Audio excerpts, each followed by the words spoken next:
চাওক BTADত আমি পূৰ্বতে অকলে নিৰ্বাচনত অংশগ্ৰহণ কৰিছিলোঁ, এইবাৰো আমি নিৰ্বাচনত অকলে আমি নিৰ্বাচনত অংশগ্ৰহণ কৰিছোঁ আৰু নিশ্চিতভাৱে যে BTADত আমি যেনেকৈ পাৱাৰ পাৰ্টনাৰ হৈ আছোঁ, আগন্তুক দিনতো BTADত আমি পাৱাৰ পাৰ্টনাৰ হ'ম। আমাৰ চৰকাৰ থাকিব, মৰ্চাৰ চৰকাৰ থাকিব, কিন্তু কাৰ লগত থাকিব আমি সেই কথা এতিয়া ক'ব নোৱাৰোঁ। কিন্তু BJPক বাদ দি পেলাই কোনো চৰকাৰ গঠন কৰিব নোৱাৰে, এইটো নিশ্চিত। আমি ভাৰতীয় জনতা পাৰ্টিৰ কিমানখন সিট দিম নিদিম এইটো লৈ পেলাই ছাৰ্ভে চলাই আছোঁ। য'ত য'ত সাংগঠনিক স্থিতি ভাল, এই সাংগঠনিক স্থিতি ভালসমূহ আমি সমষ্টিত আমাৰ প্ৰাৰ্থী আগবঢ়াম। আৰু মই নিশ্চিত পূৰ্বৰবাৰো মই সভাপতিৰ দায়িত্ব থাকি কৈছিলোঁ যে BTADত পাৱাৰ পাৰ্টনাৰ হ'ম আৰু এইবাৰো BTADত পাৱাৰ পাৰ্টনাৰ হ'ম নিশ্চিত। সেইটো ভাল পাইছোঁ আমি, কাৰণ কিয় আজি কংগ্ৰেছে ওলাই আহিছে, তাৰমানে আমাক চাৰ্টিফিকেট দিছে যে মোদী ডাঙৰীয়া, অমিত শ্বাহ ডাঙৰীয়া, হিমন্ত বিশ্ব শৰ্মা ডাঙৰীয়া, প্ৰমোদ বড়ো ডাঙৰীয়াৰ নেতৃত্বত শান্তি স্থাপন হৈছে বাবে আজি 40খনত তেওঁলোকে আগুৱাই আহিছে। আমি তেওঁক স্বাগতম জনাইছোঁ আৰু তেওঁলোকে কৈছে যে ভাল হ'ব বুলি কৈছে।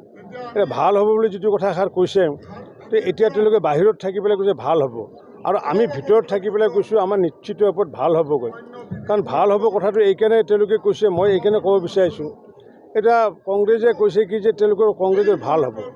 এতিয়া ভাল হ'ব বেয়া হ'ব শব্দটো কেতিয়া আহে? একজন পেচেণ্ট, তেওঁক যদি আমি প্ৰথমতে কি কৰোঁ, চকুটো চাওঁ, চকুটো চোৱাৰ পিছততো জিভাখন চাওঁ, তাত তেওঁ টনচিল আছে নে চাওঁ, হাৰ্টবিট চাওঁ, আৰু সেইবিলাক চোৱাৰ পিছত আমি আকৌ চিকিৎসা কৰি পেলাই ঘৰত নি পেলাই আমি পৰিয়ালক কৈ আহোঁ যে ৰোগীজন ভাল হ'ব। আৰু কংগ্ৰেছে কি কৰিলে, না কাণ চালে, না চকু চালে, না জিভা চালে, না টনচিল চালে, না হাৰ্টবিট চালে, না থেটিস্কোপ চালে, ৰোগীজন নোচোৱাকৈ তেওঁলোকে কৈ দিলে ভাল হ'ব বুলি কৈ দিলে। তেওঁলোকৰ ভাল হ'ব তেনেকুৱা, আৰু আমাৰ ভাল হ'ব মানে আমি ওতঃপ্ৰোতভাৱে যিহেতু BTADত জড়িত হৈ আছোঁ। আৰু কংগ্ৰেছে আহে শাসনত কিহৰ কাৰণে? ক্ষমতাৰ বাবে আহে। আমি আহোঁ শাসনত আহোঁ সেৱাৰ বাবে। গতিকে এই সেৱামূলক কাৰ্য যিহেতু আমি কৰি আহিছোঁ, নিশ্চিত ওপৰত BTADবাসী ৰাইজে আমাকে আগন্তুক দিনত ভাৰতীয় জনতা পাৰ্টীকে আমাক সমৰ্থন জনাব। আৰু এইটো ঠিক যে যেতিয়ালৈ চন্দ্ৰ সূৰ্য থাকে আৰু যেতিয়ালৈ আমাৰ সেৱামূলক কাৰ্যসূচীসমূহ থাকে, তেতিয়ালৈ ভাৰতীয় জনতা পাৰ্টী বাৰে বাৰে ক্ষমতাত নহয়, শাসনত আহিব, সেৱাৰ বাবে আহিব। খেলক, আমাৰ কথা নাই। এতিয়া আমি কৈছোঁ আমিতো নেখেলোঁ, আমি ইয়াতে BTADত এখন চিটো নেখেলোঁ, আমি যুঁজিম। কাৰণ খেলা মানে কি? খেলা মানে ফুটবল খেলা। খেলিলে গ'ল দিলে জিকিলোঁ, নিদিলে হাৰিলোঁ। গতিকে বাকী দলবিলাকে খেলিব, আমি কিন্তু নেখেলোঁ, আমি যুঁজিম। গতিকে হিন্দীত যিটো কয় লড়েংগা, গতিকে আমি হৈছে লড়েংগা মানে যুঁজিম। গতিকে বেলেগে যিসকলে খেলি থাকক, আমাৰ আপত্তি নাই। কাৰণ খেলা ফুটবল খেলা এখন খেলে, জিকিলে হাৰিলে কোনো ৰিয়েকশ্যন নাই। কিন্তু আমি যুঁজিম, কাৰণ যুঁজিম মানে আত্মসন্মানৰ কথা আছে। গতিকে বাকী দলে ইলেকশ্যন খেলিব আৰু আমি ইলেকশ্যন যুঁজিম। আজি আমাৰ মথনগুৰি সমষ্টি অৰ্থাৎ মথনগুৰি মণ্ডলৰ উদ্যোগত বাস্কা জিলা ভাৰতীয় জনতা পাৰ্টীৰ সহযোগত আমাৰ মথনগুৰি মণ্ডলৰ জাকলিপাৰ গাঁৱৰ এই স্থানত 580জন বিভিন্ন দলৰ কৰ্মী কাৰ্যকৰ্তা, সমাজৰ মুৰব্বী, কেইবাটাও NGOৰ সভাপতি সম্পাদক সমন্বিত সদস্যসকল আজি ভাৰতীয় জনতা পাৰ্টীৰ প্ৰতি আকৃষ্ট হৈ আনুগত্য স্বীকাৰ কৰি তেওঁলোকে ভাৰতীয় জনতা পাৰ্টীত যোগদান কৰিলে। আজি আমাৰ এই যোগদান কাৰ্যসূচীত অসমৰ জ্যেষ্ঠ কেবিনেট মন্ত্ৰী শ্ৰদ্ধা ৰঞ্জিত কুমাৰ দাস ডাঙৰীয়া, ভৱানীপুৰ সমষ্টিৰ বিধায়ক ফণীধৰ তালুকদাৰ ডাঙৰীয়া, তেওঁলোকো আজি ইয়াত উপস্থিত আছিল। এই মন্ত্ৰীজনৰ উপস্থিতিত সকলো উৎসাহিত হৈছে। আগন্তুক দিনত মথনগুৰি মণ্ডল BJP অৰ্থাৎ মথনগুৰি সমষ্টিৰ BJP আৰু অধিক শক্তিশালীভাৱে আগবাঢ়ি যাব। আৰু আজি যোগদান কৰা সকলো পৰ্যায়ৰ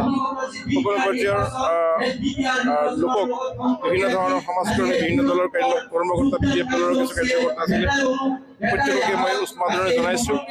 তেওঁলোকৰ এই যোগদানে আমাক উৎসাহিত কৰিছে। তেওঁলোকৰ লগত আৰু আমাৰ পুৰণি কাৰ্যকৰ্তা একেলগে আমি দলটি শক্তিশালী কৰাৰ কাৰণে আগবাঢ়ি যাম। BPFৰ প্ৰাইমাৰী কমিটি প্ৰাক্তন চেয়াৰমেন, তেনেকৈ BPFৰ পৰা প্ৰায় 15জনমান কাৰ্যকৰ্তা যোগদান কৰিছে।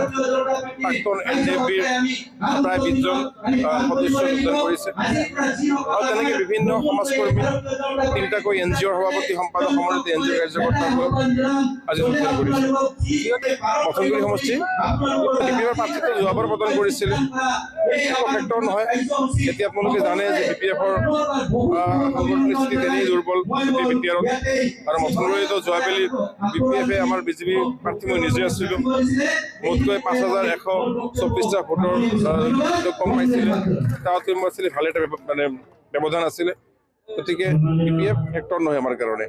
যিকোনো খবৰৰ বাবে যোগাযোগ কৰক 7099017330 লগতে 7099017110 নম্বৰত।